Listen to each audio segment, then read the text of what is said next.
Mrs. Nancy, you are welcome before this committee. Take your position. This is the Selectoral Committee of Nandi County Assembly on Administration and Public Service. For the benefit of the public and those following the live proceedings, this committee is here to conduct an approval hearing vetting of the nominee for the appointment of the Nandi County Public Service Board, Ms. Nancy Cheruto. Today, we are here to conduct an approval hearing vetting of the nominee for appointment to a Nandi County Public Service Board. To this sitting is held pursuant to Section 58A(1) of the County Government Amendment Act 2020. Excellency the Governor, Honorable Stephen Sang, in a letter dated 14 October 2024, forwarded to the Speaker of the Nandi County Assembly the names of the nominee for the position of Chairperson, Member, and Secretary to the Nandi County Public Service Board for the purpose of vetting and approval, recommending suitability of the candidates for appointment to the Nandi County Public Service Board.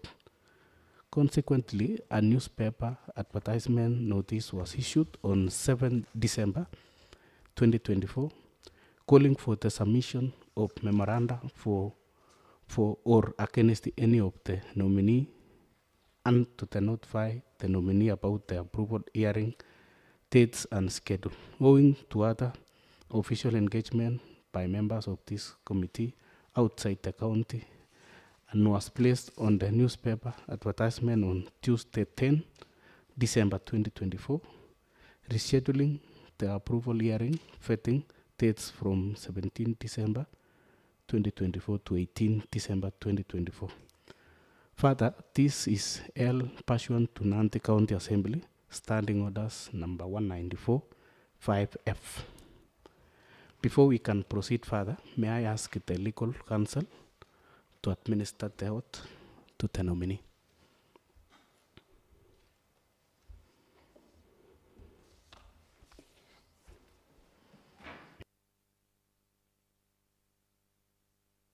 Welcome, nominee.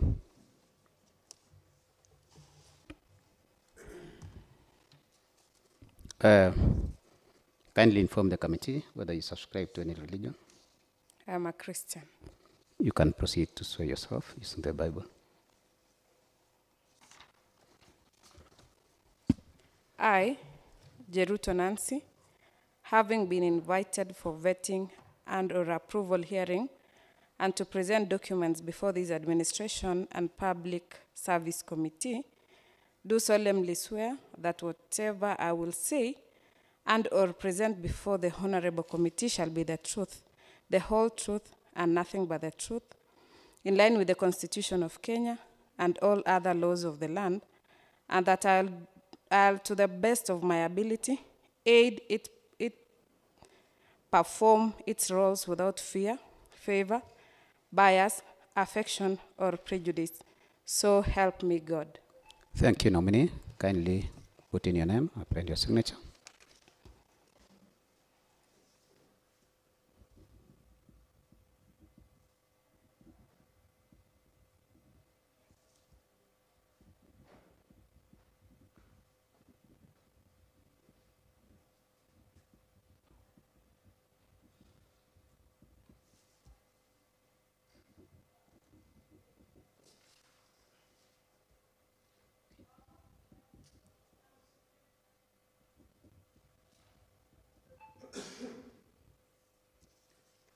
Thank you so much, and all the best. Thank you.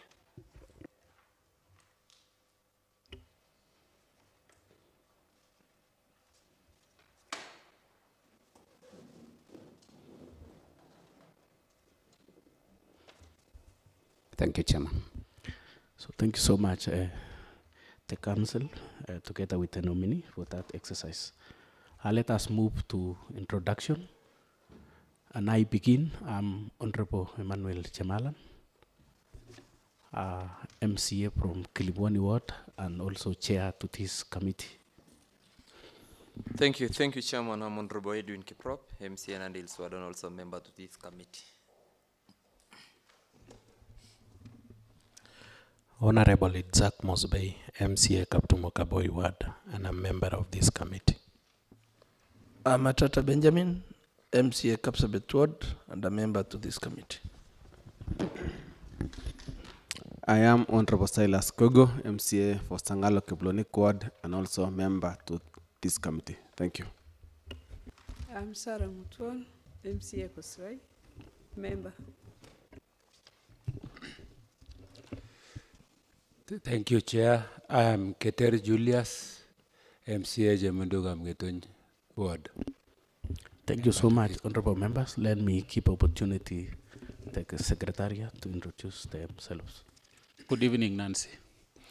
Sang Elliot is my name. I'm a clerk assistant and a member of Secretariat during these proceedings. I'm Kiro Justice. I'm part of this team as a part of Secretariat and legal. Thank you so much, the Secretariat, together with members. Ms. Nancy, we are going to engage you in 60 minutes time. As a chair, I encourage absolute decorum, clarity, and precision in answering the questions. You will be expected to answer questions through the chair, and the questioning will be largely put on your suitability to occupy office as the chairperson. Members will therefore ask questions about your suitability to occupy the said office. I will give you 7 minutes to introduce yourself and tell us a summary of the story of your life and yourself, who you are, your career, and work experience. Take notice, no personal exchanges shall be permitted during these proceedings. I will request you to kindly hand over the original of the following documents to the clerk: national identity card, academic professional documents, tax compliance certificate, clearance certificate from ELB, self declaration from the ESCC, and certificate of good conduct from DCI.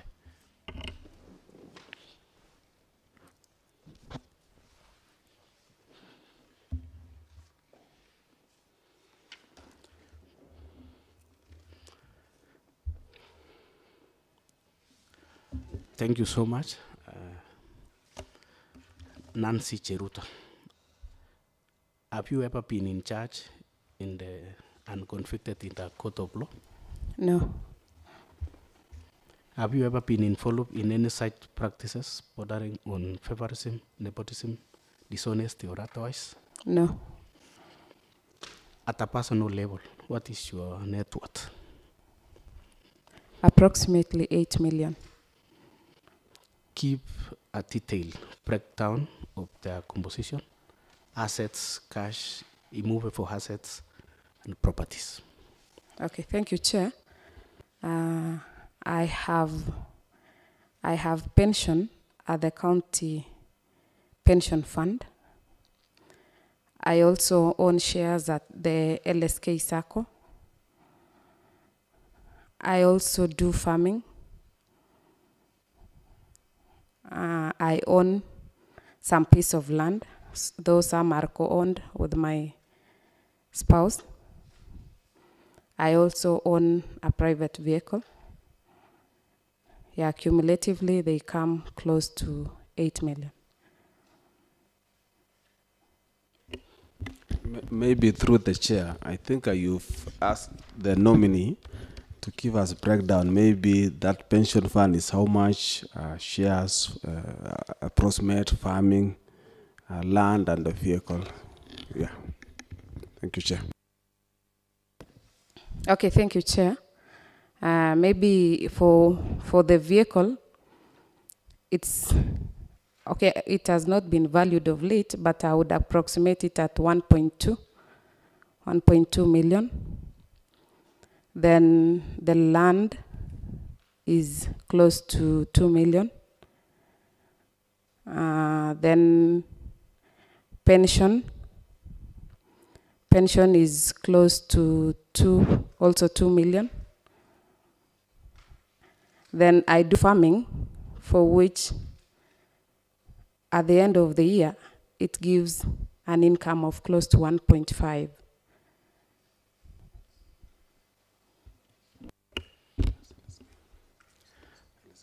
What about the LSK? Okay, sorry. I also own shares at LSK, close to 1 million.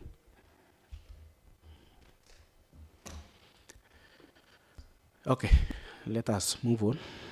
I will proceed now to give you an opportunity to tell us who you are in 7 minutes' time. Thank you, Chair and the members. I am, as I earlier said, I am CS Jeruto Nancy, a certified public secretary. I am also an advocate of the High Court of Kenya and a commissioner for oath. I have close to 8 years post-admission experience, for which I attended my postgraduate diploma in law at the Kenya School of Law, whereby I was admitted to the bar in May 2017. I attended my undergraduate at Moi University School of Law, which I graduated in 2012. I attended my O-levels, or KCSE, in Turkana Girls High School, which I completed in the year 2007. For my primary levels, I went to Fathers Lele and Turur, which is in Kaiboi.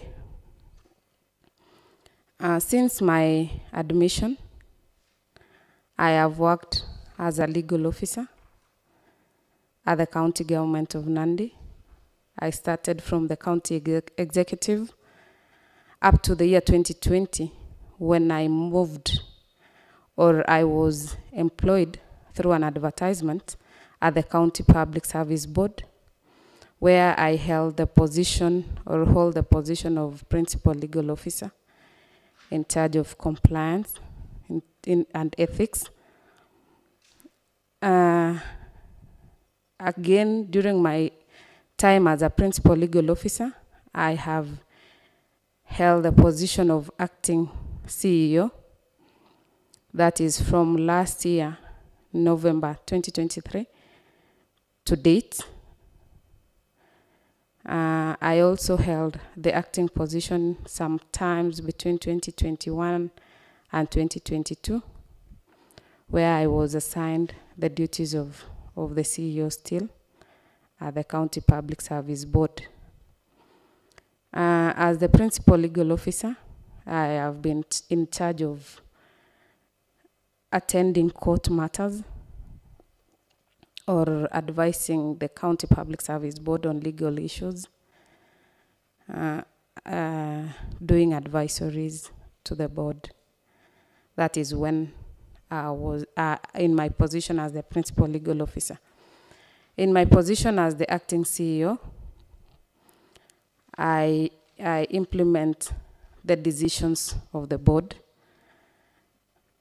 I also advise the board on HR and legal matters.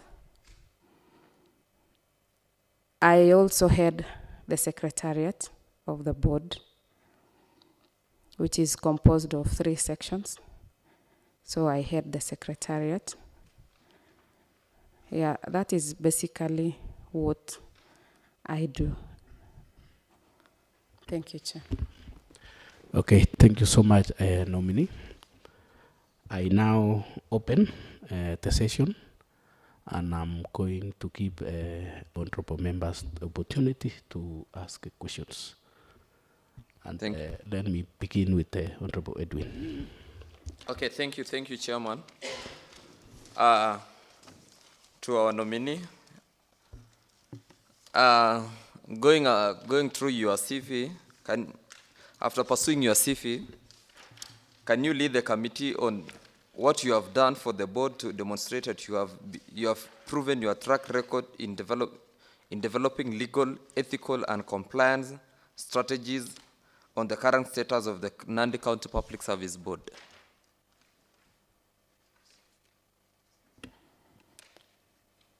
Okay, thank you, Chair. What I have done is to streamline the communications between the executive and the County Public Service Board, because the County Public Service Board works for and on behalf of the county government of Nandi. So we have streamlined a channel of communication, which is also provided for in law. I have been able to advise the board to observe or in compliance issues, especially in adherence to values and principles of public service. I have also been able to develop guidelines during my tenure. Myself and the board have been able to develop guidelines on the declaration of income, assets and liabilities, which is a requirement under the Public Officer Ethics Act that each county should develop such guidelines. Again, during my tenure, I have overseen the production of the organogram, organizational structure, and staff establishment of the county government of Nandi, which has been in draft form for so many years, but it has now been approved. So basically, that is what I can say. Okay, thank you. Thank you, Chairman. Nancy, the second question is that you being a legal practitioner, you are aware about the mess that happened at the county government of Nandi concerning the staffs. While you were with the board, did you not give them the legal advice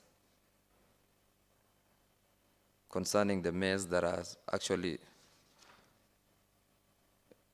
paralyzed most of the things at the county government of Nandi?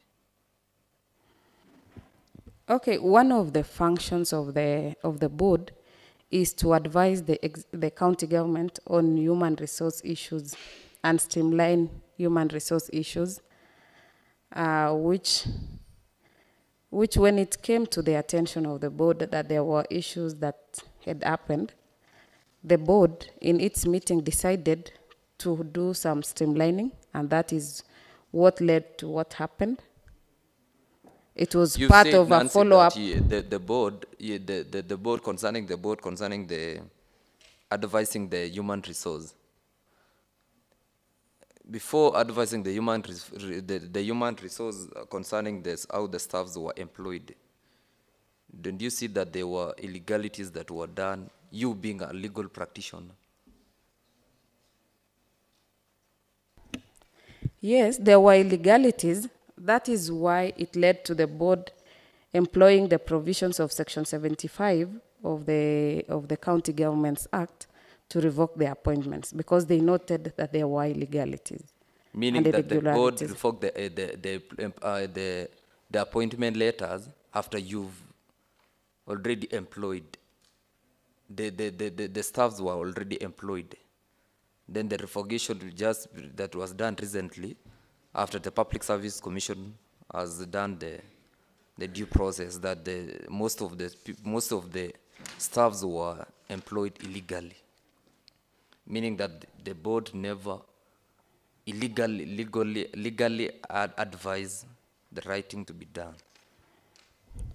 You know, again, before it came to the attention of the board that there was those irregularities, they were not aware that there were such irregularities. And the problem is the payroll is distinct from the board. The payroll and the board are two different things. The board employs, but it is the payroll is domiciled in the executive. So when they noted in the payroll that what is in the payroll is not what does not replicate what the board has done. That is why it led to the revocation. So the payroll data and what the board knew were not tallying. Yes. Okay, thank you, Chairman. The last question is that, to Nancy, is that, have you ever been mentioned or cited advisedly in a parliamentary report? Or have you ever been subjected to investigation by any agency, be it the County Assembly Committee or the Ethics and Anti-Corruption Commission? If yes, what was the issue's concern? Personally, no.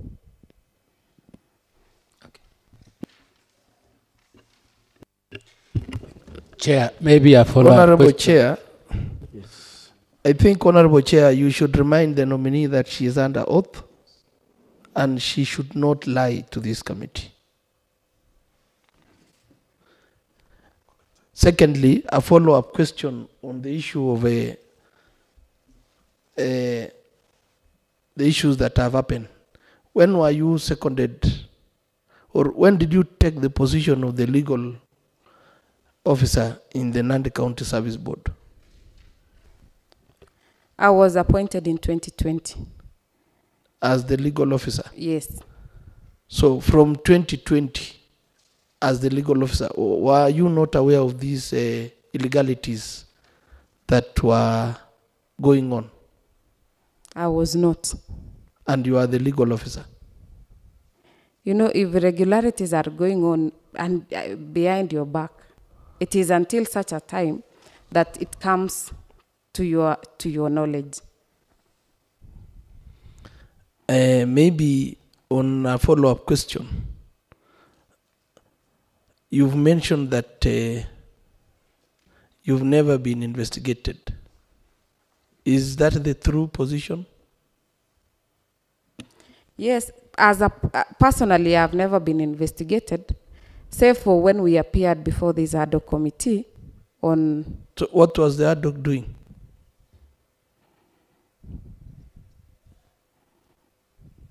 It was in investigating the Public Service Board.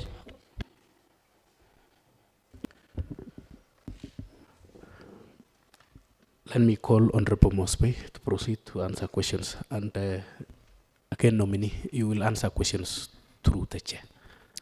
Mosby, welcome. Thank you, Chair. Wakili Nancy. Now that apparently you've occupied two critical positions in the Public Service Board, those two positions, actually, you are acting, or rather you are a staff of the board. One, you are legal officer at some point. Now you are the acting CEO, and you've said clearly that you implement the decisions of the board, right? Now, let me ask you this. What is the exact number of staff in Nandi County? What is the exact number now as we speak? Because after all the happenings, I'm sure as a responsible servant of the people of Nandi, or you must have gone back, and what is the exact number that we can say today Nandi has this number of staff?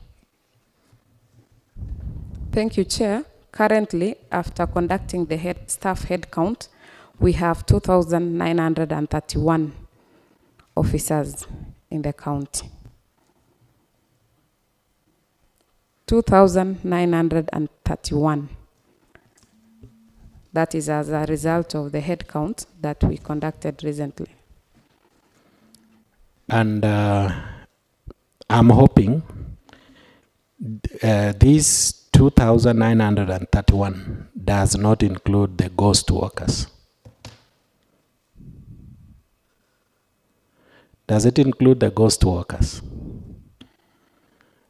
Or let me put it this way, Wakili. Who are the ghost workers? Okay, maybe I can answer by answering who is an employee.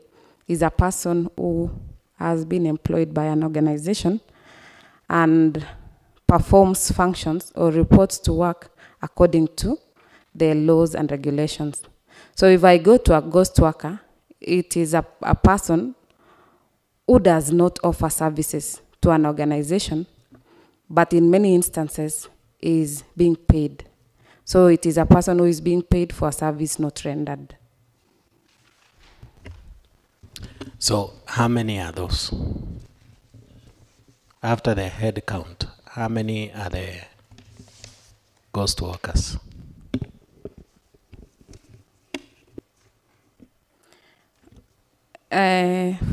We did head count to eliminate a person who does not come to work.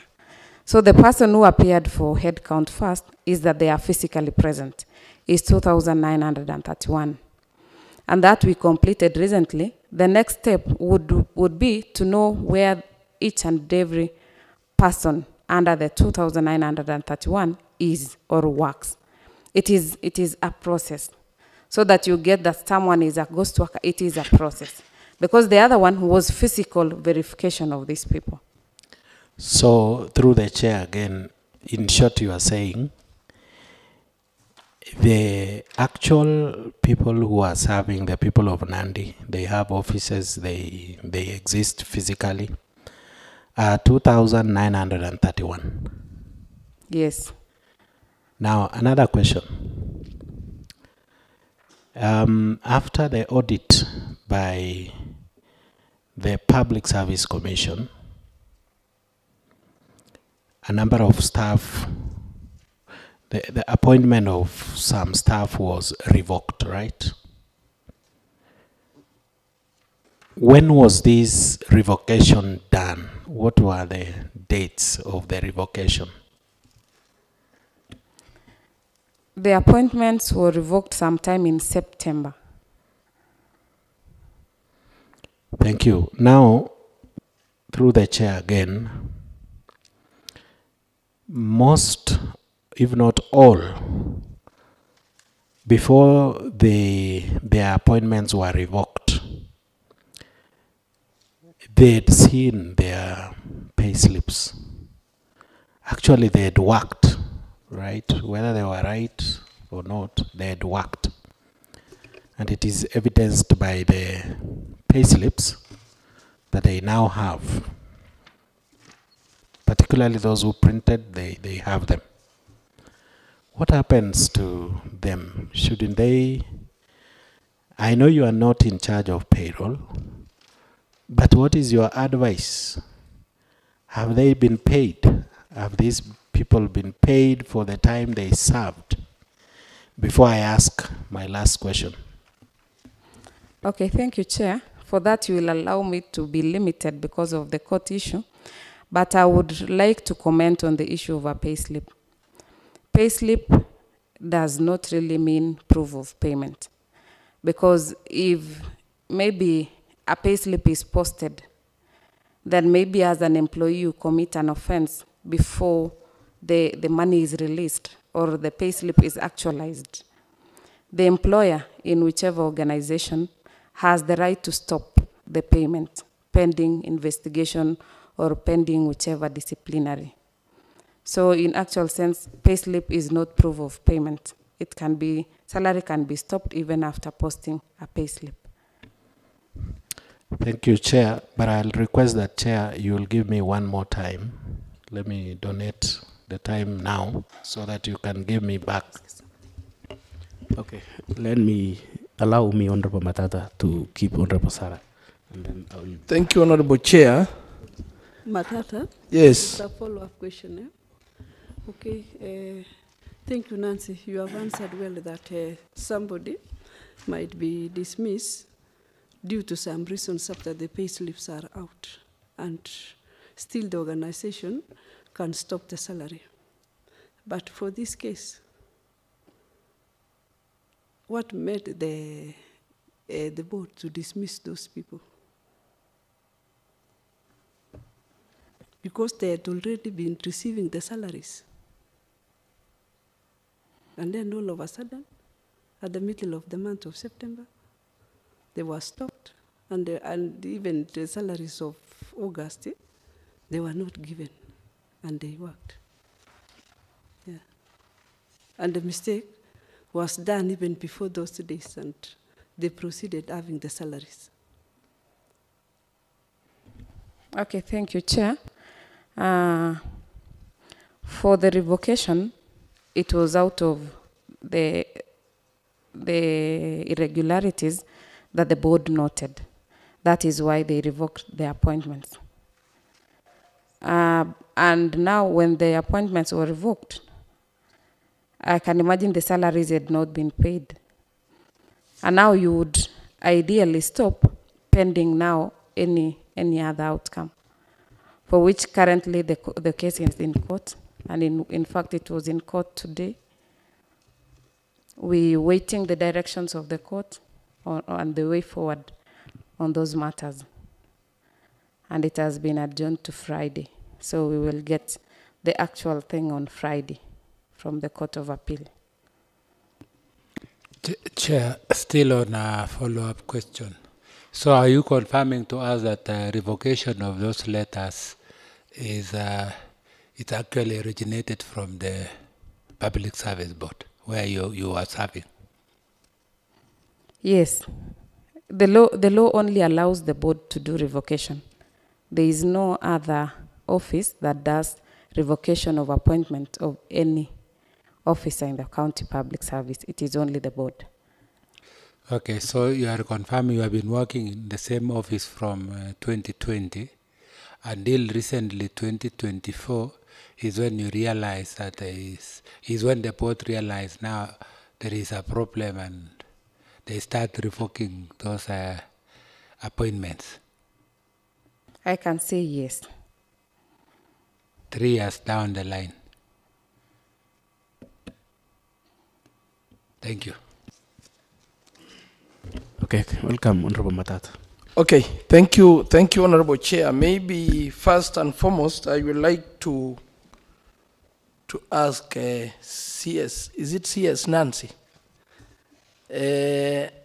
What is your current status at the county government of Nandi? In terms of employment, permanent and pensionable. So you are an employee of the county government of Nandi? Yes. So you are a public servant? Yes. Now, according to Section 58, Section 58, 3B, a person shall not be qualified to be appointed as a member under subsection 1 if that person satisfies the provision of Chapter 6 of the Constitution, is not a state or a public officer. So, you are confirming that you are a public officer? Yes. Okay. Can I explain, Chair?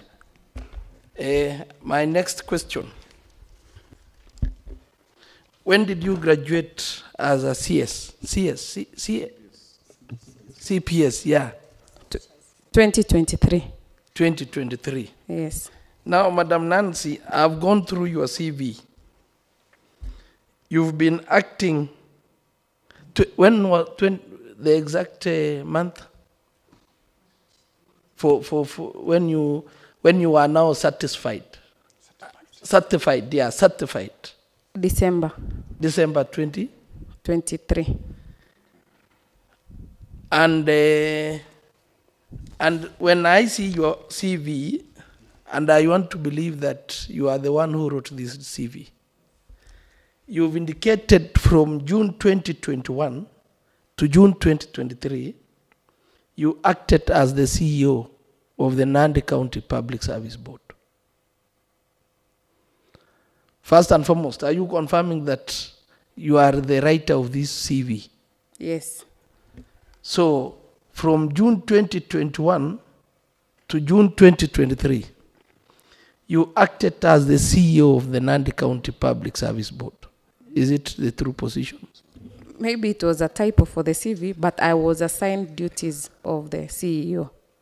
Even the appointment letters. So are for okay, assignments. you did not acted as the CEO, I didn't act. I was but assigned you, duties. you were assigned duties of the CEO. Yes. So what is the difference?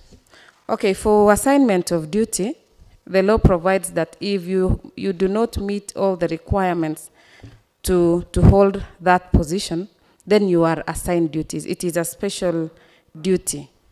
You are assigned a duty.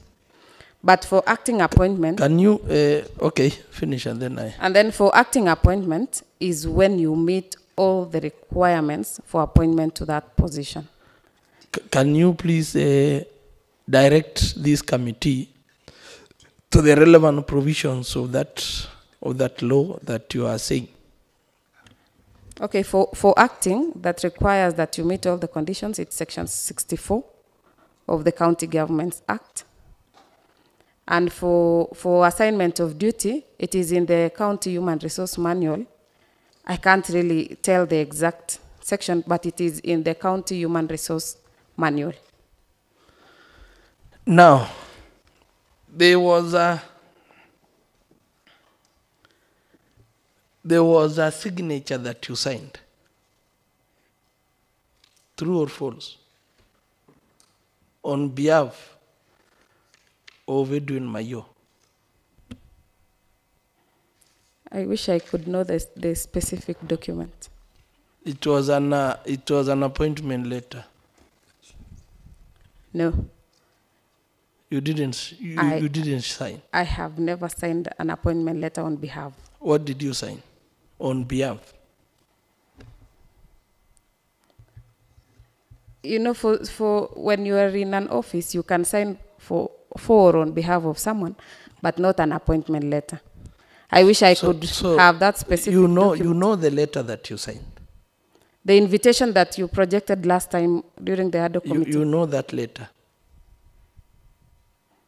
To be sincere, I have signed so many things on behalf of someone, but not an appointment letter. Now, the person appeared, and it is in the record of this house, and it is on that signature. Thank you, Chair. If it is that document that was projected in the ad hoc, it was an invitation. It was an invitation. Now, for when the person disowned the signature, and you are the one who signed, what do you have to say? For that specific letter. He disowned the reasons of you signing on his behalf. For that specific letter, I can confirm that I was signing with his consent. It was an invitation to staff to appear. It was not an appointment letter, and I signed it with his consent. Verbally or written consent? It is verbally, definitely, because he was not available to sign that invitation, and he gave me the consent to sign that invitation. But it is only the invitation. I have never signed a letter of appointment on behalf. Now, I've also gone through your CV, and I've realized that you were once appointed in another committee to investigate the cancellation of the Nandi Trade Fair. Yes, I was. What was the findings? Okay, it was found out that the funds of the trade fair had been misappropriated, and that report even led to the dismissal of the then chief officer. Okay, in your CV also, you've indicated that you have been acting since 2023 to date. Yes. What is the limitation for an acting position?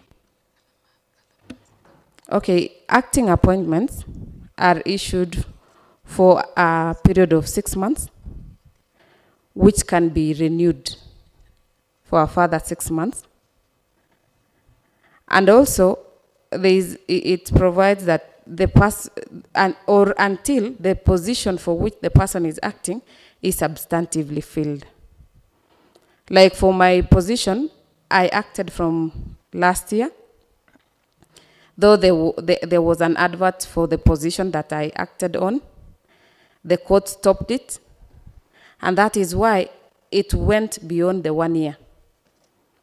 So until the position is substantively filled, the law does not prohibit acting because of the circumstances that surrounded it, and the House is aware that there was a court order at first on the issue of the membership of the selection panel, and it occasioned the delay in appointing persons substantively. Now, maybe another issue here is that there is these issues affecting the employees. And you know the current, it has created a lot of crisis. Are you part of the crisis?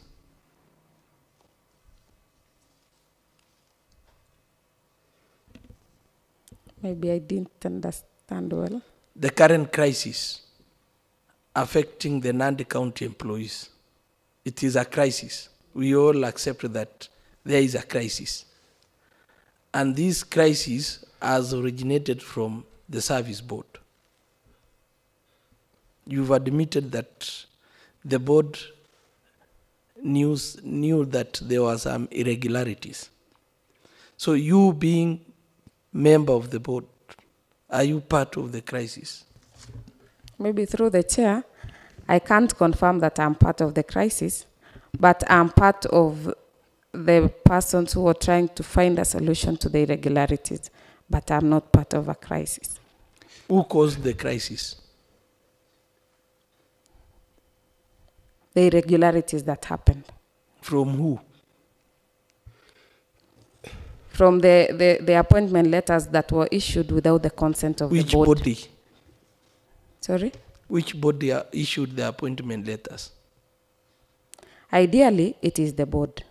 But And it is the same board who are saying they did not issue those appointment My letters. question is, it is the board. We agree it is the board. Who issue appointment letters? Yes, it is the board. But for this current scenario, maybe Chair, you will allow Nancy, me. Yes. Give me time. You've accepted that it is the board that issued the letters, and later revoked the letters, having realized some irregularities. Am I correct? Not really. Maybe, Chair, you could allow me explain. The member is saying it is the board who issued the letters. It is the board, the same board are disputing those letters. So I can't say it is the board who issued, because they could not again dispute. You know, sometimes if you're given a position, you should do it on behalf of the board. But here is a scenario whereby the board is disputing that they, like myself today, if I have the power of the pen, maybe as the CEO. If I am to sign letters that were not authorized by the board still has that authority to disown the letters I've issued. Chair, so that we finish on that question, you've said the board realized some irregularities. Am I correct? Yes. The board revoked the letters. Am I correct? Yes. So, what do you revoke that you never issued? Okay, if we can go to the process, before one is entered into the payroll, presumably, Yes, Nancy, Yes, please. So that we don't take long on an issue that is very simple. You issued the letters, you revoked the letters. Am I correct? Because you cannot revoke what you did not issue. Because even in that revocation letters, you have to indicate the reference that this letter dated such and such a date has been revoked by this letter dated such and such a date. Am I correct? I would like to explain still. Because if today, I still give an example of myself, I issue appointment letters, whereby it is the board, I act on the decisions of the board. But today on my own, I issue 10 appointment letters. if it comes to the attention of the board that I have issued 10 appointment letters on my own without their knowledge, and these people maybe are in the payroll, they have the power under Section 75 to revoke those letters that I issued without their consent. That is why Section 75 envisaged that there are instances whereby maybe somebody can issue without the consent of the board. Okay, maybe on that issue of irregularities, what were the parameters that the board used to identify the irregularities? And I said I would be economical again because of the court case, but as I initially said, it is the data that the board have vis-a-vis the payroll data. It does not tally. You can find that maybe Jeruto Nancy is in the payroll, but the board, when it looks at the appointments it has made, Jeruto Nancy is not in their record. That is the parameter that who was the whistleblower? You access the payroll? Upon request. We do request. If we request and we are given, then we can now have. But we don't have the rights to the payroll as a board. So you are part of the board? Yes. Okay. Now, there is this issue of leave of absence. You understand it? Yes, I do. How does it work? Okay, leave of absence, as provided for in Regulation 38 of the Public Service Commission regulations, allows is a situation whereby a public officer takes up an appointment in a public body or even a private body for a period of time, for which the law allows 3 years. Someone can take leave of absence for a period of 3 years, which can be extended once. And upon the expiry of the leave of absence, the officer comes back to the position for which they held before the leave of absence was granted. And after you resume from your leave of absence, you won't be granted another leave of absence for the next 3 years. So, Chair. Okay, maybe Honorable Chair, I will leave for the other honorable members to proceed. Chair, then Chair, before you hand over, I have a follow-up question regarding what the nominee is telling us. On the 24th March, you signed a letter of inviting staff for verification. It is Nancy who signed, but you in town there, the signature is for Nancy. And the person inviting for verification is somebody by the name Mayo. And that was 24th March, but the signature is yours. Can you explain how can such circumstance happen? Because if you check the on record, by then, Mayo was not longer in the Public Service Board. What was wrong for you?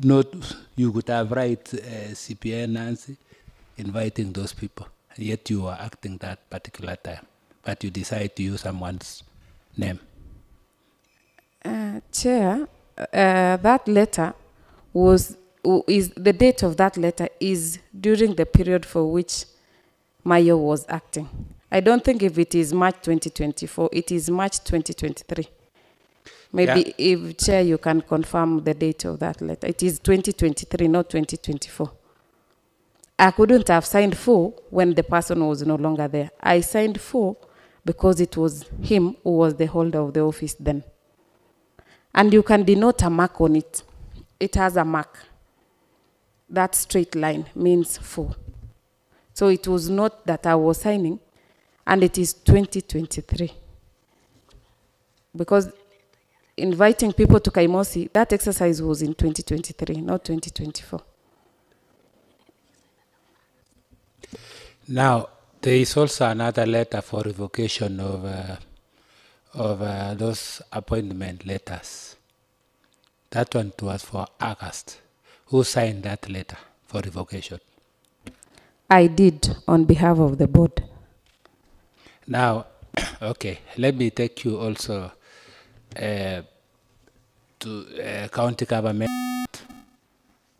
58. I'm only interested in section 3, whereby it says a person shall be qualified to be appointed as a member under subsection 1 if a person satisfied the provisional of chapter 6 of the constitutional is not stated or public officer. In this case, it does not anybody who is a public officer shall not qualify to be in a public service board. Is that true? Yes. Now, tell us something, how did you migrate from by then? Because if you see your appointment by then, before you joined public service, but you are working in government, how did you transit from as a advisory in legal to board?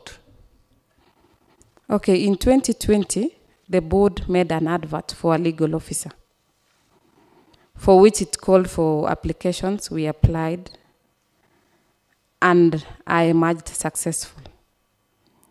And that is why I was appointed as the legal officer. In fact, my appointment letter, if you can see in my file, it is an appointment for 2020, appointing me to the Public Service Board. I was not appointed, I was not seconded to the board, I was appointed. Then again, that section through the chair, it says shall not be a member, secretary, or chair of the board if they are a public officer.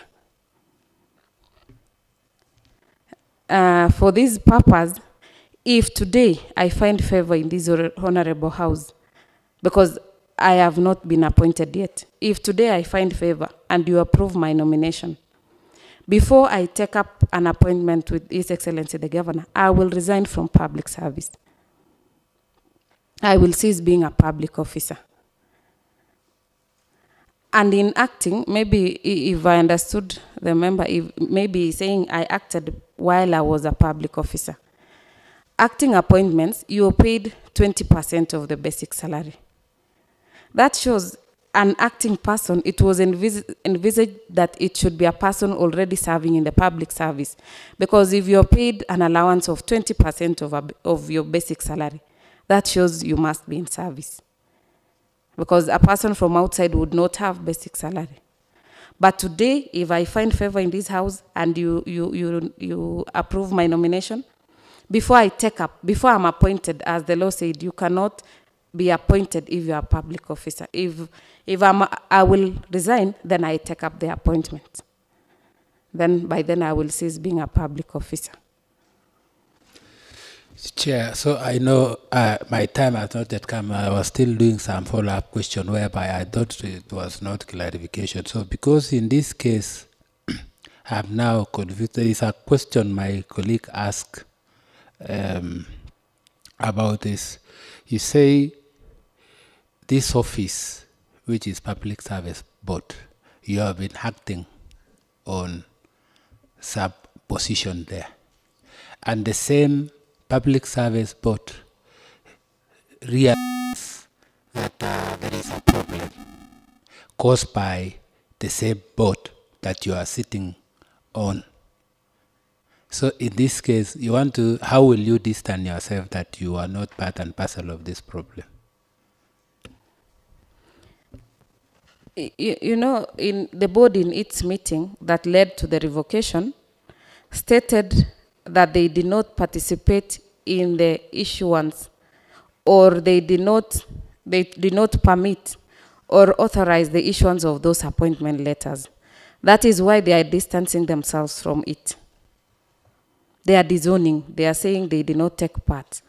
Because the CEO of the board only communicates the decisions of the board, for which in this case, in the board's meeting, for which now I sat as they were making the decision to revoke, they said they did not take part in making a decision to issue those appointment letters.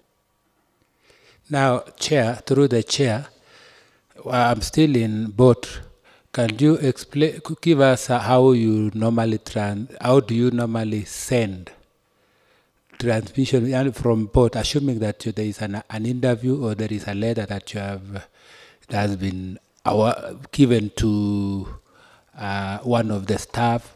How do you pass it from board to payroll or to HR office? How do you, what is during normal circumstance whereby everything is being followed, how do you transit that letter from public service board to either a copy to secretary or to the payroll?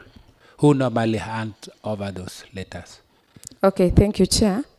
Once we receive a request from the departments through the office of the head of public service, who is the county secretary, the board deliberates, does the recruitment process. And in a board meeting, they would make a decision on who is to be appointed. After the decision is made, the board instructs the CEO to communicate the decision of the board. And this decision of the board is communicated through an appointment letter. The CEO would then draft the appointment letter and issue to the concerned persons or the successful candidates. The CEO will also transmit that letter of appointment, a copy of it, to the executive through the office of the county secretary. Because as I initially stated, the board is not in charge of the payroll. That is why we would send the successful candidates to the office of the county secretary, who would now pick up from there until someone is taken into the payroll. The board plays no role in onboarding someone in the payroll. So all the letters, after you have done all the necessary, you transmit to office of the CS. Yes. For further action. Yes. So nothing short of that. All the letters must have gone through the office of the CS. Yes. Any that does not go through the office of the county secretary is an irregularity. So maybe so that I rest my case, all the letters, according to your verification and what you have realized now, all the letters that people have, it was from, is there any other letter which did not come through the public service board? Or maybe it was signed by someone who is not a member of the public service board, or all the letters, regardless whether there was irregularity or joining, all the letters was from the public service board, the same office? Or have you come across letter that you suspect this one was not signed in public service board, or because making decision you must the signature of those letters? Have you found any that you think someone must have signed from somewhere else? Maybe through the chair, the letters, we have not come across one that was signed by a person who was not the CEO. But as I earlier said, the CEO sometimes, and that is what was anticipated in Section 75 of the law of the County Governments Act. The CEO may sometimes do or take action on his own behalf, not on behalf of the board. That is why it reaches a time the board will disown. Despite the fact that the signature belongs to the person who was legally authorized to be in that position, if that person does anything that is not a decision of the board, then it is an irregularity, and the board will not be bound to own such an appointment letter. So, Chair, I'm still on that point. Then, if that is the case, I know you're saying before any action of the board, the minute has to be drawn and then all those other things follow. Why is it taking long to point someone who may have acted outside the minutes of the board? Have you come across, as you stated, or maybe one officer or two officers or three officers who might have acted outside the minute of the board? Why is it taking long for those officers to be done? Because this is a matter of, I believe that the board has the records of all the minutes that they have really made and all the interviews that it has been done. As you said, you were invited for an interview, and there must be other members. You are not alone unless, and then there was decision made, then there was a communication. So in this case, if by referring the documents that you have and minutes, how should it take you long to identify whether there was somebody acted on his own behalf? And if there is someone whom you suspect, have you handed over to the relevant authority? Okay, thank you, Chair. I can state that in that board meeting, whereby it was resolved that there were irregularities, I assume that is the point now when the board noted that there was irregularities in the process.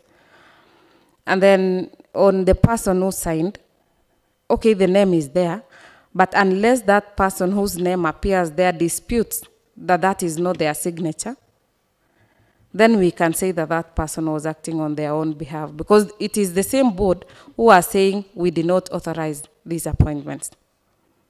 So you are confirming that there was incompetent people in that board, because you have gone ahead, the letters are from the board. The receivers of those letters, you have already taken the decision and sent them home. What of the board? So it means also the board they were having, because there is no way, Akiva and Ateka, I know they belong to the same category. But here in this case, action has been taken already to those ones that they were, the one that they were caught with those letters. But the issuer, the one that they were issuing those letters are still enjoying all the privileges in board. Thank you, Chair. For the person who was the CEO then, the person is currently on interdiction because investigations are ongoing. The same person has criminal charges before the Court of Law in Kapsabet. So investigations are ongoing so that he confirms actually whether whose instructions was he acting on, because the board says those were not their instructions. So it is upon him now during his defense in court to state whose instructions he was working on. But currently disciplinary is ongoing because interdiction is a disciplinary process and the criminal case is also in court. Thank you, Chair. So may I ask you this question, Nancy?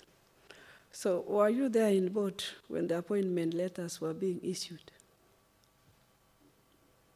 The letters you revoked. Were you one of the board members when the appointment letters were issued? No. And if you are not, then why are you defending that the board were not aware it was just a single, a one-man job, and you are not there? Okay, thank you, Chair. The reason I'm defending that position is because the board exists in perpetuity. There was somebody at that point who was acting. Then I came, I act. So, and here is a board which sits, and I'm in that meeting because now I've been appointed in acting, sits in September and says these appointment letters were not approved by the board. And that is why now I come in, because I sat in the board meeting where the decision of revocation was done.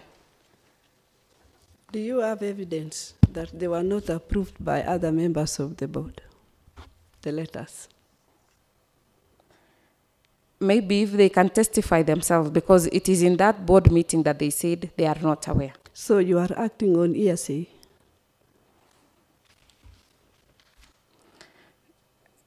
Not really hearsay, maybe, Chair, because it was a board meeting. In a board meeting, deliberations are done. And resolutions come out of a board meeting.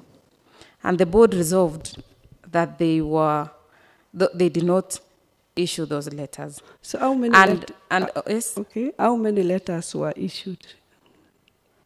And how were many revoked? Yes, how many letters did you revoke? 1,999. So you want to tell this committee that the 1,199 letters, appointment letters, were done by only one person in the board, and they were not aware? 1,900. And the other members of the board were not aware? Yes, that is the position.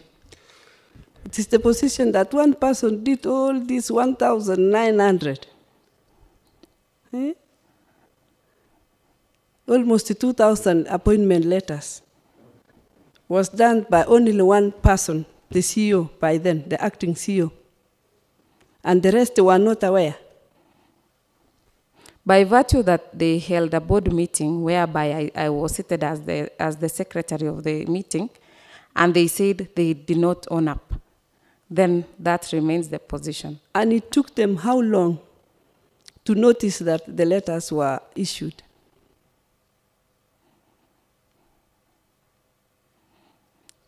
Because it is a huge number. It is a huge number, Nancy. Mm-hmm. So it took them how long to notice that the letters were issued without their notice? And maybe, Chair, so that he can answer all as a follow-up through my colleague has just asked. What was the outcome of, are you aware of Kaimosi verification? Were you involved? Did you involve yourself with Kaimosi verification? Yes, I attended. And what was the outcome of the Kaimosi verification? Now that I was not a member of the board, we went to Kaimosi, did verification, and then from there, for me, I was in the secretariat part of it. From there, the whole thing was picked up by the board, as we only did the data capture from Kaimosi, and that was the end.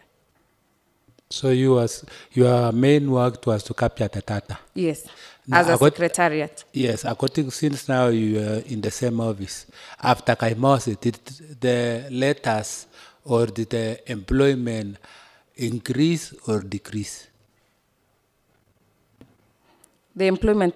Yes, I mean after verification of Kaimosi, now that the staff, I know you are aware there were how many staff at Kaimosi which attended for verification.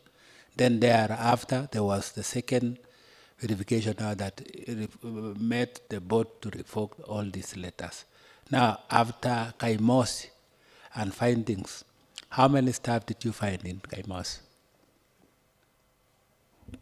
Around 1,900 and 1,900 and I don't remember if it's 14, around 1,900. That they were present? Yes. Now, during revocation of the letter of this other exercise, you find that it is 1999. Yes. Which means the employment had shoot up by around 300 if we go as per your estimation. You say the verification it was? It was around 1,914. So you decide to revoke all those letters. What were you checking? Tell us maybe two or three. Okay, after the Kaimosi verification, which I told you that is where my secretariat services ended, as the board were deliberating, they said they did not conclude that exercise. That is why now they were disowning the letters that were issued thereafter, because they're saying they did not complete the exercise. So there was breakup, because I understand. So you want to tell us after verification of Kaimosi, there were no payment. They didn't make any payment to those people. Or there was they continue paying them while they were at home. There was payment, because that is why when we requested for payroll data, we were given payroll data. So that shows, and the payroll data is proof of payment. that these people were earning. But what the board said that led to the revocation is that after Kaimosi, the exercise was not concluded. Okay. Yes. Thank you. So my question still about Kaimosi is that during that verification of document, so Nancy, you took part in that exercise, and verification of document were for those people whom their contract had already ended. They were no longer employees of Nandi County, and you did the verification of document. Actually, was that right? Okay, you know the employer can be allowed to renew contracts for persons. And if the employer chooses maybe to do verification of documents before the renewal of contracts, it is not prohibited. Because this was an already existing employee, even if their contract has ended. You can still do verification if you have an interest of maybe retaining them. And then it took the board how many months to retain them? To bring them back after verification? Now, as I said, the board are disowning. They are saying after verification, they did not conclude the process. So they are saying they are denying the letters that were issued thereafter. Yes. So thank you, honorable members. I would like to remind those members who have not asked the questions that we have less than 10 minutes. So, maybe, Honorable Chair, allow me just to ask one follow-up question before it gets out of line of thought. CPS Nancy, you've said if you will be favored by this house, you will resign. Yes. Now, the age for exiting public service is 60 years. Yes. You will just allow me to ask, how old are you now? 37. 37. So if you have to continue in public service, you still have 23 years. Yes. Now, the job that you are asking to be favored is a contract of 6 years, correct? Yes. Can you convince this honorable committee that you are preferring to take a contract of 6 years and leaving a permanent and pensionable job that is to take you another 23 years? Can you convince us? Okay, thank you, Chair. That decision I already conceptualized. I battled with it for some time, weighing whether to actually take the 6-year contract or retain my permanent and pensionable job. And I believe the God who's brought me from down there, after the 6 years, I would get something better. Better than even what I hold currently as the principal legal officer. Then, alternatively, if at the end of the 6 years, maybe I do not secure a public employment, maybe in the national government or whichever, or in another county government, I have already conceptualized also. I would open a law firm, then I venture into the private sector. So are you convincing us that the current position has greener pastures than your current status? I can say yes. okay, welcome, Honorable Sayers. Yes. Okay. Thank you, Honorable Chair. Madam CPS Nancy. Having served in the Nandi County Public Service Board, where does the board report and how frequently is it expected to submit performance reports? And have you been submitting statutory reports to the County Assembly as secretary to the board? Thank you, Chair. Section 59 of the County Governments Act requires the board to submit 2 types of reports to the County Assembly. One, on its activities or on its functions. Then two is okay, it can be the same report but contains its functions and contains also the level of compliance by the officers in the county public service to the values and principles of public service. Those reports should be submitted to the House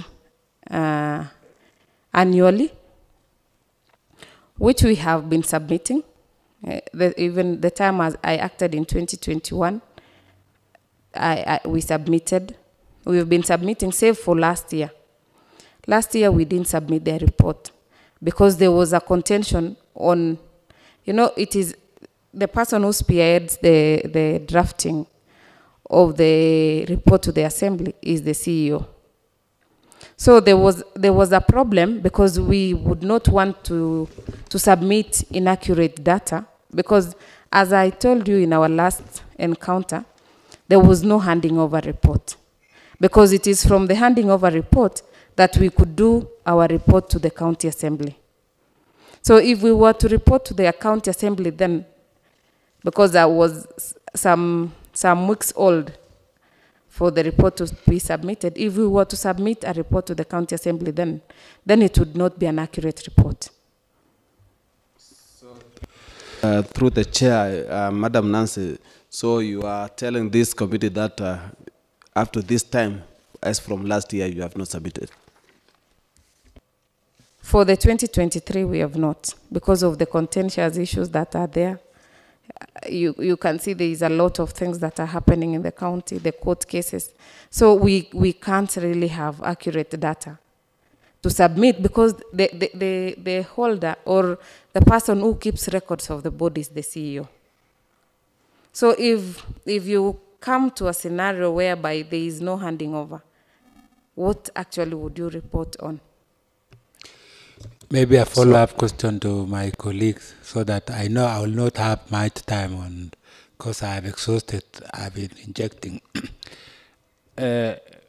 Nancy, I think the point that our honorable member has asked, I really want to ask, I really beg that chair, Nancy can be given at least time to explain and to distance. The reason why we are asking this question is that so that you will assist us to make decision, because what is conflicting us is now you are serving in the same boat that it has been there, and now you want it is like you are coming in, and we are all aware that there was a mess up in the same boat.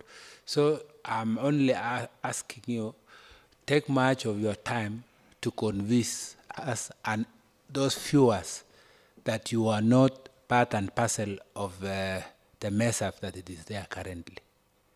So by all any other chance, convince the way he has just asked. Now you are in the same boat and you have been sitting on that. I really beg you that take 2 or 3 minutes to convince that you are not part and parcel of that mess. You want to begin a new life so that you can be cleared. You see, like us now, we are responsible while we are seated here as a committee.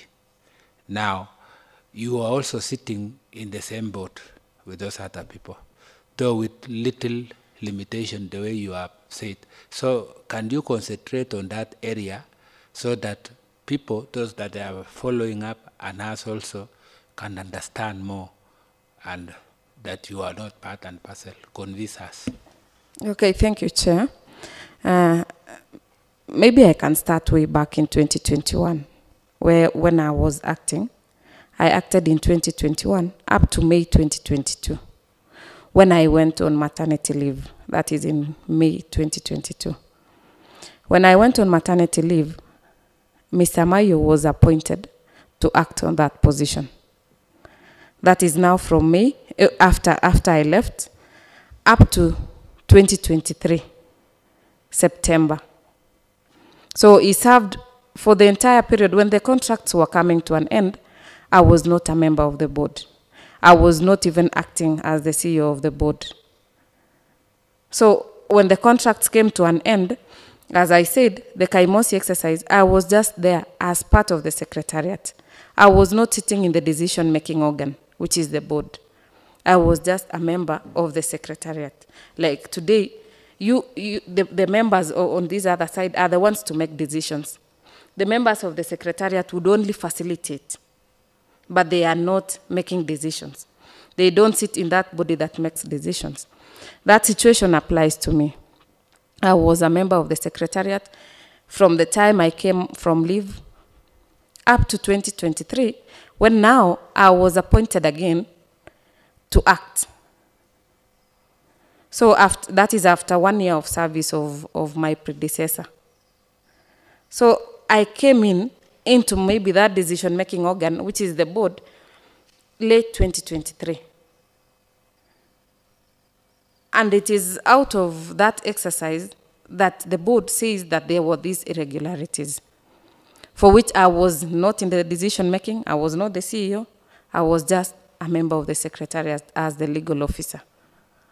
And since then, when I came in late 2023, because I said the role of the CEO also is to advise the board, I advised the board that we do not do any other single recruitment until the issue is sorted.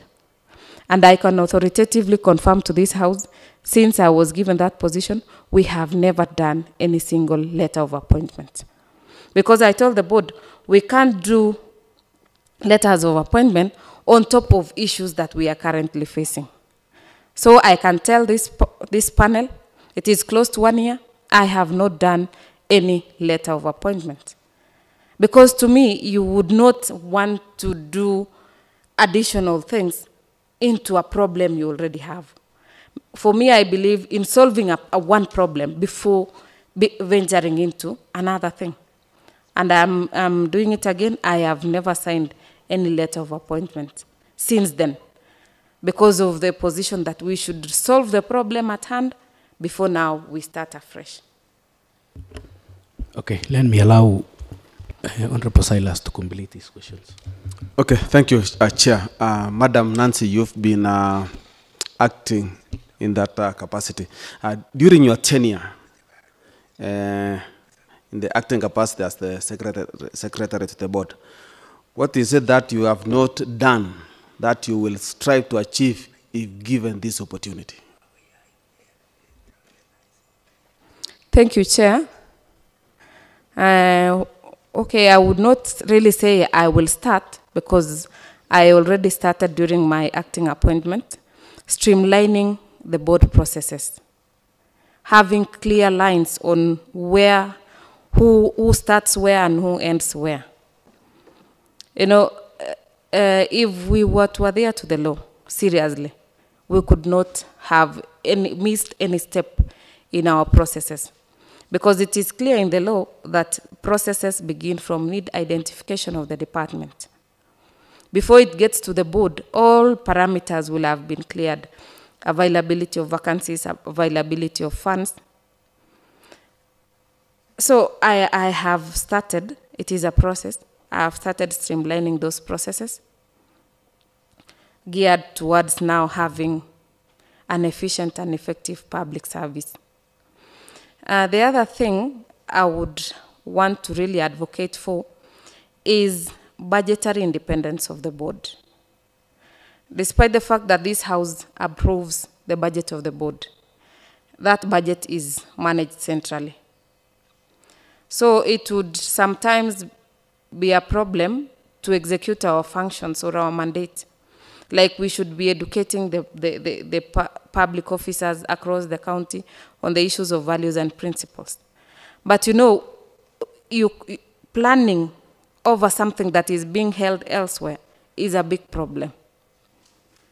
We would have wanted to train, because that is my other agenda, is to train officers in the public service on issues of ethics and values.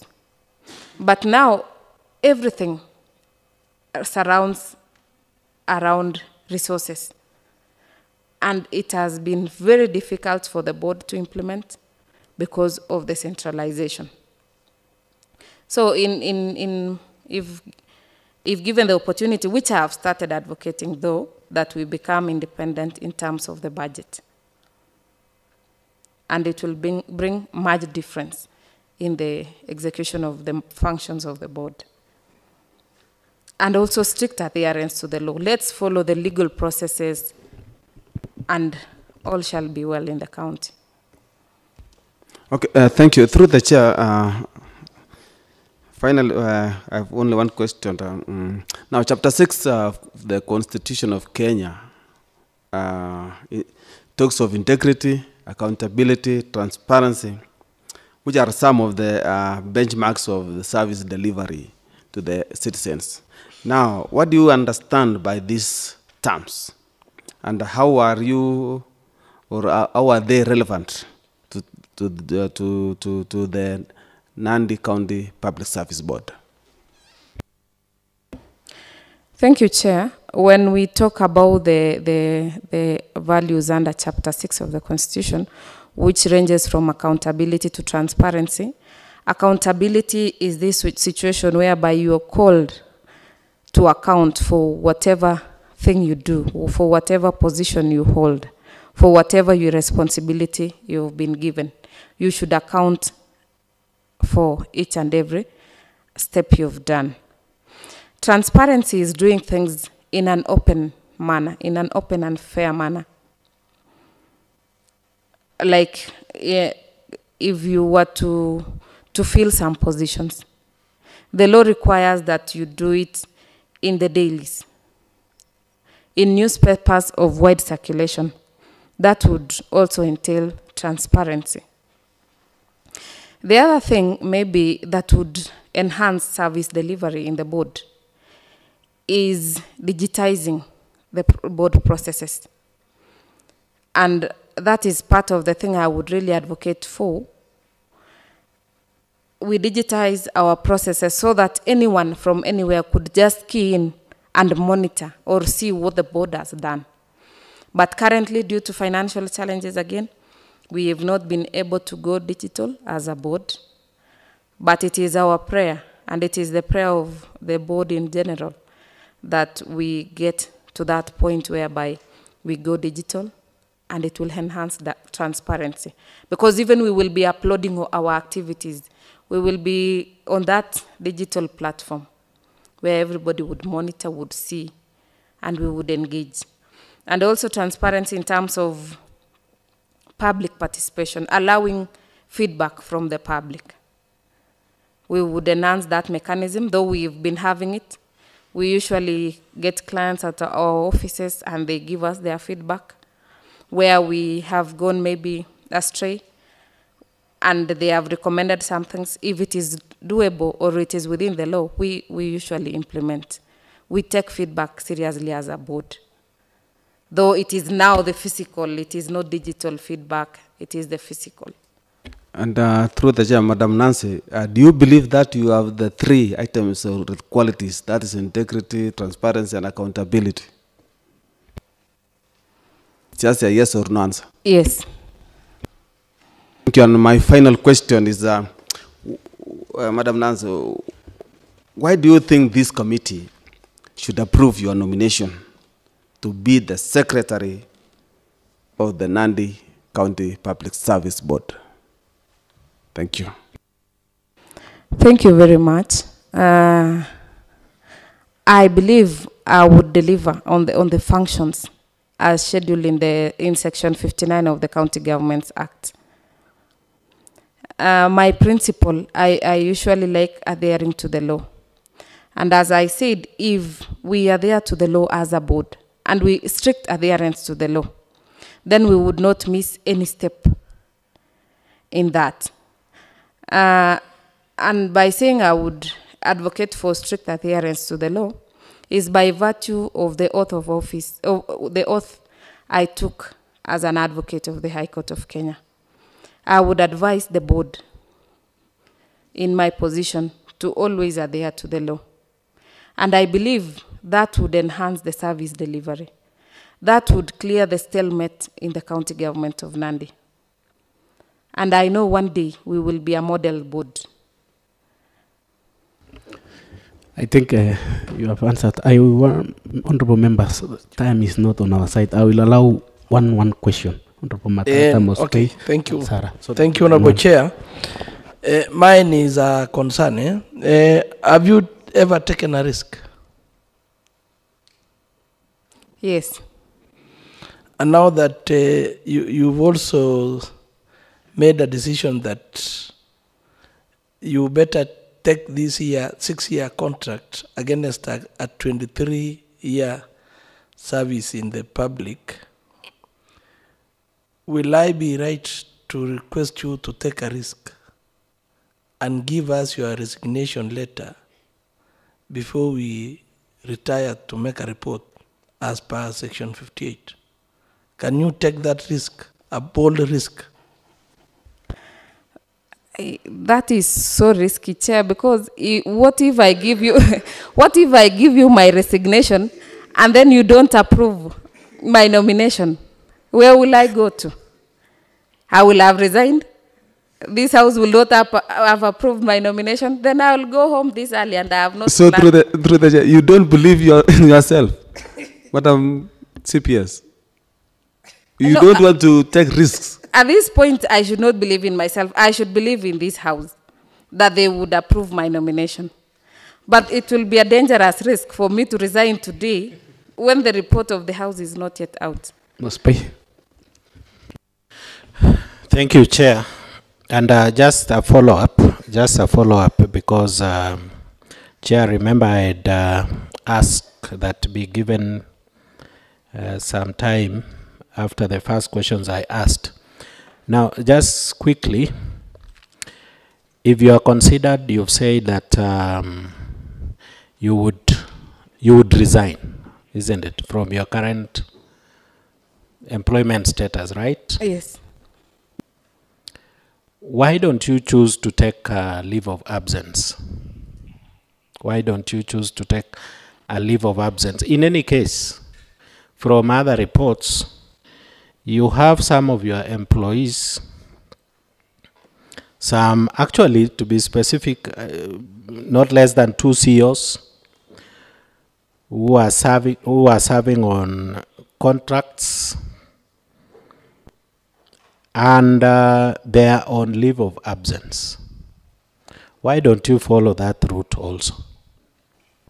Okay, thank you, Chair. The reason I would not take leave of absence, though it's allowed under Section 38 of the Public Service Commission regulations, is because the law under Section 58 of the County Governments Act categorically states that a member, chair, or CEO of the board shall not hold a public office.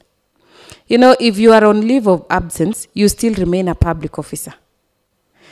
But, you know, in the other positions, the law does not state that you should not be a public officer. But this one categorically states that you should not be a public officer. So the reason I will choose resignation is because leave of absence, you are still a public officer, because after some time you come back. Now, finally, this position of yours, you will come under pressure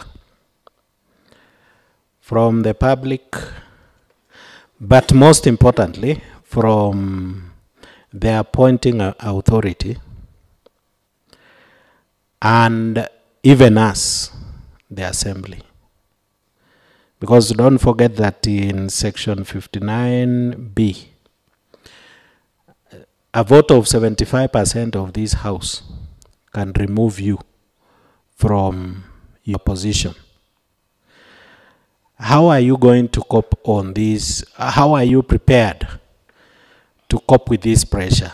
Bearing in mind, part of the problem that you are trying to deal with now was created by the 2 entities that I've just mentioned to you.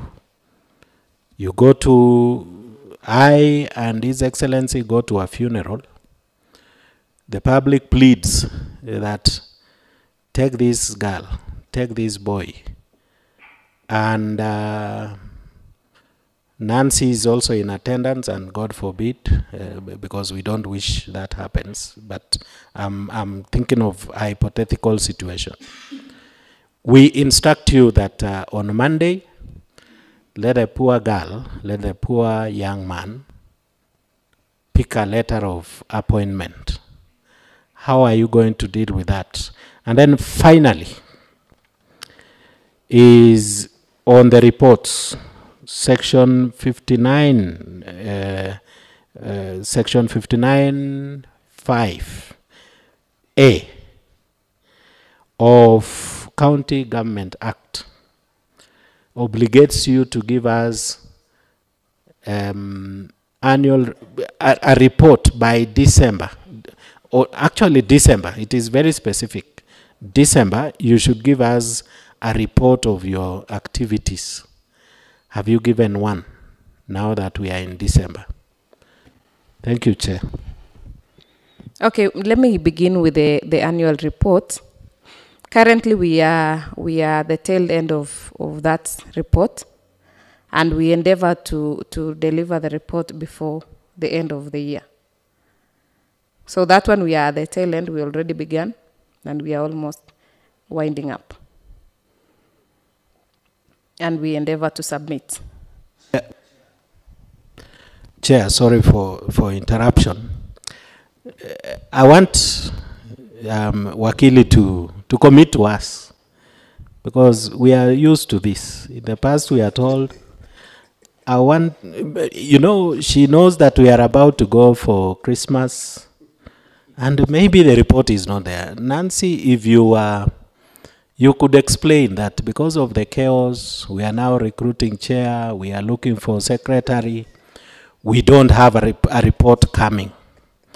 It would be fair for you. Okay, thank you, Chair. Because this is an annual report, it begins January. And by January, I was already in. In fact, our report will be a small report because we have not done so many activities. So that report we will submit. I think that section of the law says before 31st December. And we endeavor to do it. We endeavor to do it before the end of the year. That one we will do it because, we are reporting activities between January to December. Okay, let me keep Honorable Sarah. There is another question the member had asked on the issue of pressure. Myself, I'm not a believer of being pressured to do a certain thing. Because, human beings are structured to be understanding. If today you approached me and put me under pressure that I should employ, and then I would talk to you, refer to you to the sections of the law, and ultimately, any human being is a listening human being. You would understand that there are processes. If actually we were succumbing to pressure as a board, I said I'm 1 year old into the second acting from December to date. It doesn't mean that there is no pressure, but to date, we have not issued a single appointment letter. So for me, I believe pressure is when you do not have a listening ear, when you do not give people explanation on the processes. Because I would sit with you, explain the process, and if you are really an understanding human being, you will be patient to wait for the process.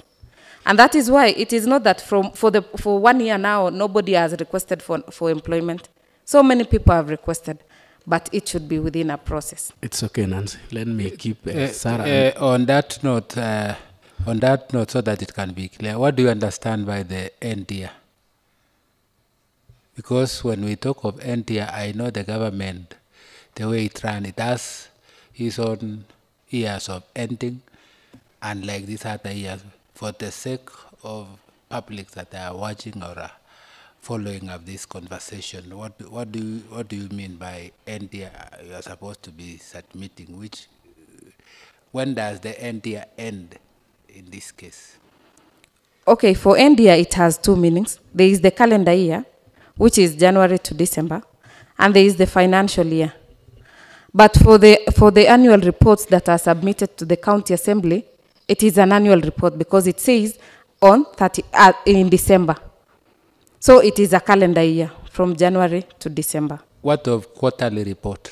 Have you ever submitted any in that case? We have the yearly and quarterly, and it is stated clearly. I know you are very much conversant with the law of the Government Act that is stipulated that quarterly report should be submitted to this Honorable House. So far this year, while you are in office, 2 quarters, maybe 2 quarters, have you submitted any report to this House? Okay, Section 58 does not talk about quarterly reports, if I can recall. It does not say that we should submit quarterly reports. Honorable Sarah, and then the last one, Honorable Matata. We wind up. Okay, Nancy, may I take you back, okay? You are first acting, you took how many months or how many years before you were given the second chance to act? I acted the first one for 1 year. For 1 year? Yes.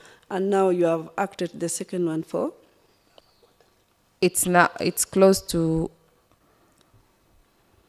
During your first acting, that 1 year, did you sign any appointment letter? Yes, I did. And you had said here that you have never signed any appointment letter. Okay, maybe, Chair, I said from the time I was appointed last year to now, I have not signed any appointment letter. I didn't talk about the first time in 2021-2022. The period I've said I have never signed an appointment letter is this current period. But the other period I did. Did you hand over when you finish your first acting? Yes, I did. You handed over? Yes. And now have you been handed over to? No. Why? It is best known to the person who did not hand over. Because as a board, we did numerous reminders to the person to hand over. So, and also, as a legal officer, yeah, there is a letter that you sign on behalf of another CEO. So you are acting CEO signing on behalf of another acting CEO. Is it in order? Acting to acting, and you are signing on behalf. I didn't understand well because there is no period the board has had 2 sitting acting CEOs. It is 1 CEO at a time. So because there is a letter here, you signed on behalf of Mayo. Maybe which period? Maybe you can allow me have a look at that letter also. Mm-hmm. Yeah, so that I confirm. Okay, and you have also talked of transformation when given chance. You have said that you are going to do this, all miracles in that public service board. But you have been there for now 2 years. What are these miracles that you never did during the 2 years when you are in the service board that you want now to go and do when you are given this chance? Okay, thank you, Chair. During my service of the 2 terms, I believe if I'm to rate myself, I've done some changes. Like, I think a member had asked the same, that it is a continuous process. I already developed guidelines on compliance with the Public Officer Ethics Act. I already streamlined. In fact, during my first term as acting, we had actually streamlined communication channels. There was no way a communication would go outside the channel that we had created. We had streamlined 100%. And then what happened in between here? Because you say that the system was already in place, that nothing could go out. Then why is it that you are saying that appointment letters was being done by one person? If you had streamlined everything, the system was working, before you left it during your first acting? Okay, Chair, it is not a system as such. It is not that digitized system. It is a way we used to do it until it was a norm. But there was no specific system that you could key in some other measures. It was that practice that we developed as a board then, that this is how we are going to do things. But it was not a digitized system. So anybody would come in with their own ideas, and they would, because it is not a system that is digitized, they would have their own way of doing things. Was there any submission you did during your time to the concerned body, let's say to the executive side, the finance, that you are in need of A, B, C, D for the system to work well? Not in writing, but verbally. And in fact, currently we have the KDSP program. You are a legal officer, Nancy. So when you are talking of verbal, we know verbal communication is always distorted, and there is no reverence of verbal things. So I'm asking, was there any written document or any written submission that you made a request to the concerned body that the Public Service Board is in need of A, B, C, D to make it run well during your first year as acting and then this second year as acting?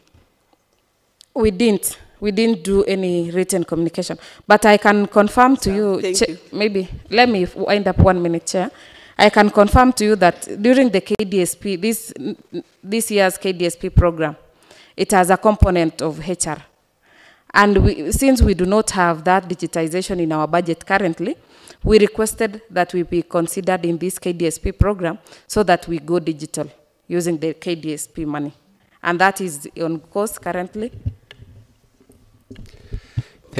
Chair, as we conclude, in this case there is violation of County Government Act 59D, which says one of the key preparation that you, as a board member, you are supposed to be doing is just saying you prepare a regular report for submission to the county assembly.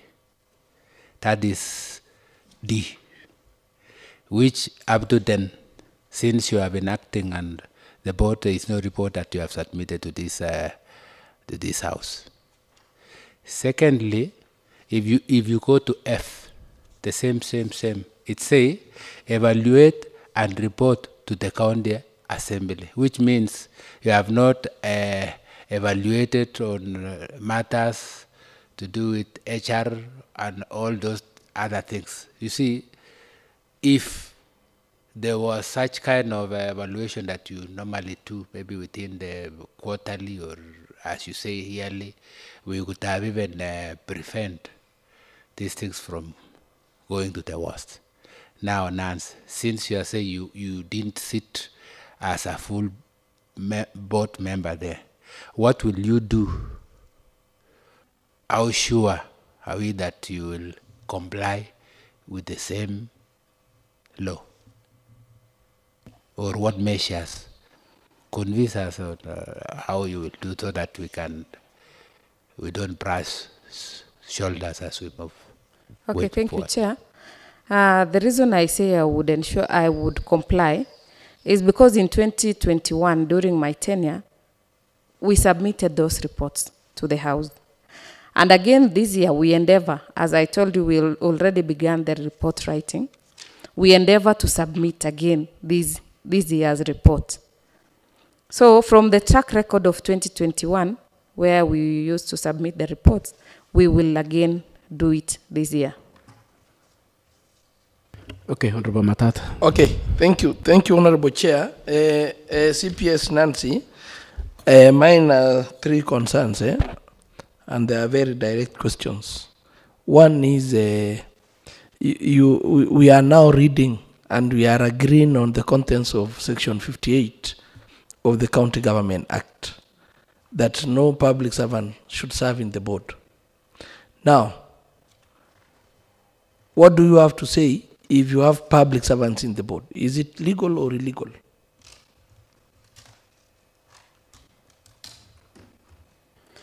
if we have them serving as board members, Yes.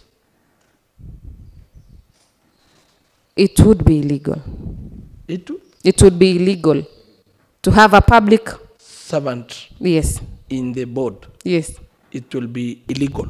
Yes, depending on the policies of the public body where this person originated from. Now, Nancy, you remember earlier you agreed that when you take a leave of absence, does not change your status as a public servant. That is okay. Yes. You agreed with that. Yes.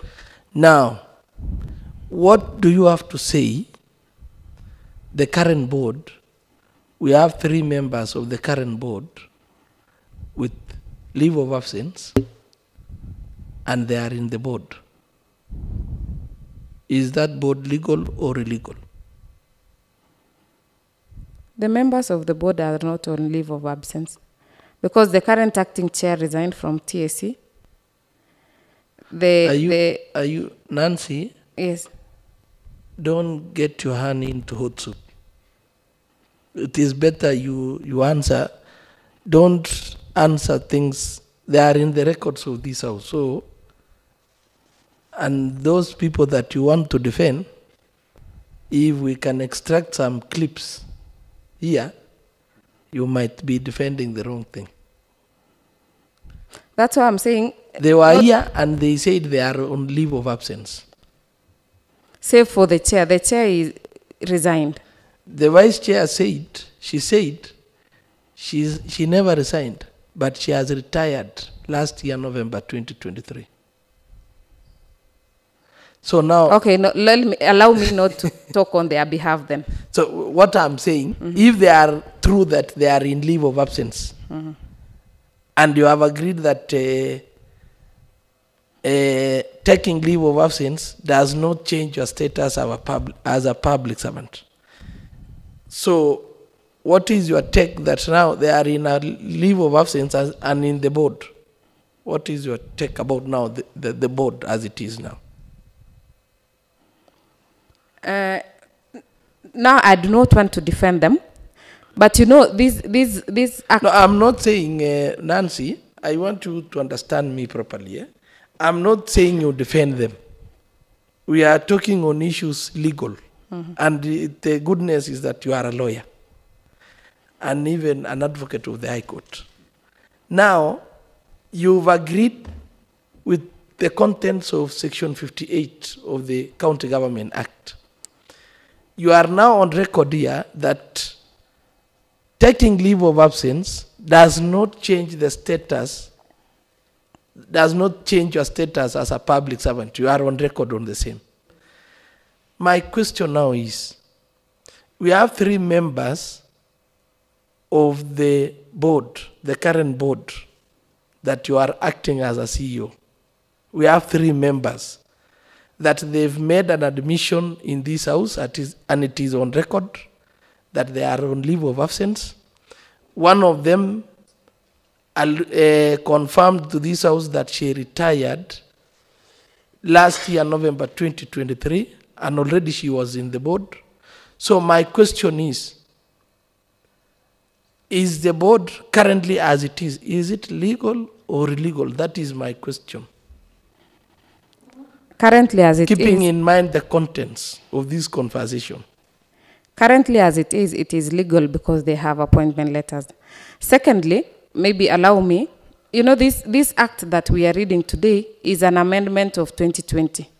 Maybe we will go back to the same law before it was amended. Was So it Nancy, providing... So you want to convince me that the mere fact that you have an appointment letter overrules the law? No, that is why I'm trying to explain, Chair. This law is an amendment. It is an amendment act of 2020. The members, the current board came in 2019. If we go back to the law before it was amended and is silent on being a public officer, then you know the law does not apply retrospectively. That is if. I'm not confirming that the law then was prohibiting.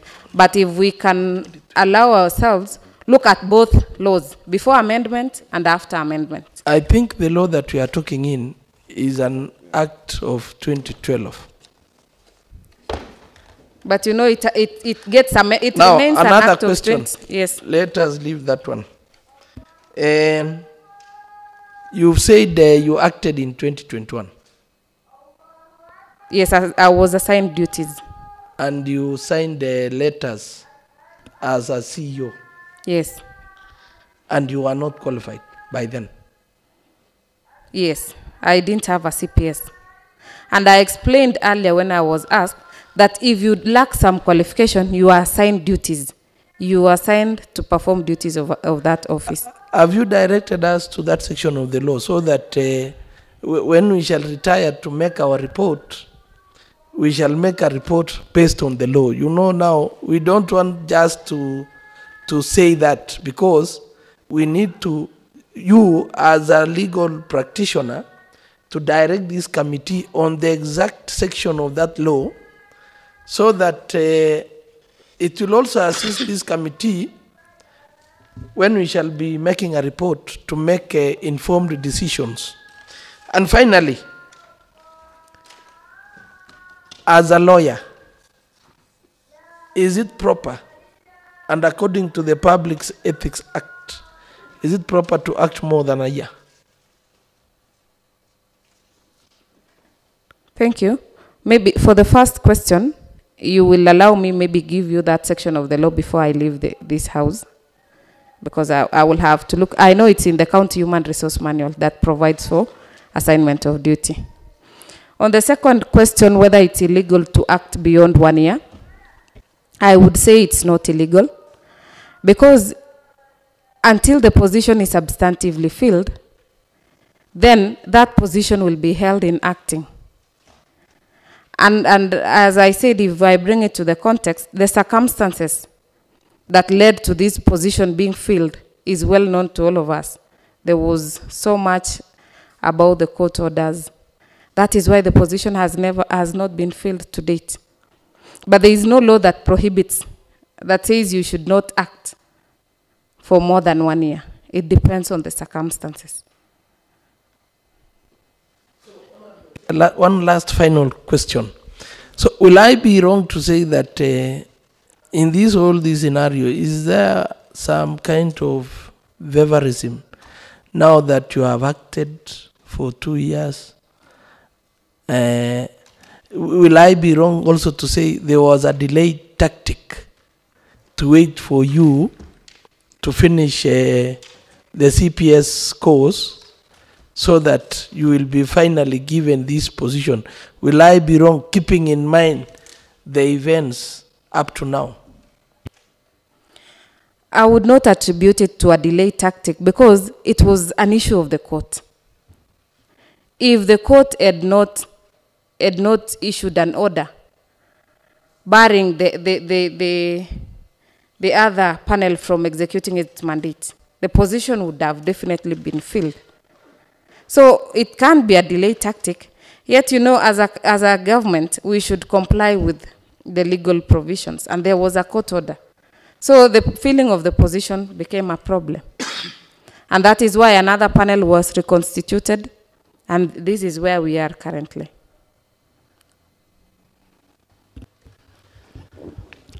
Thank you so much, honorable members, together with the nominee.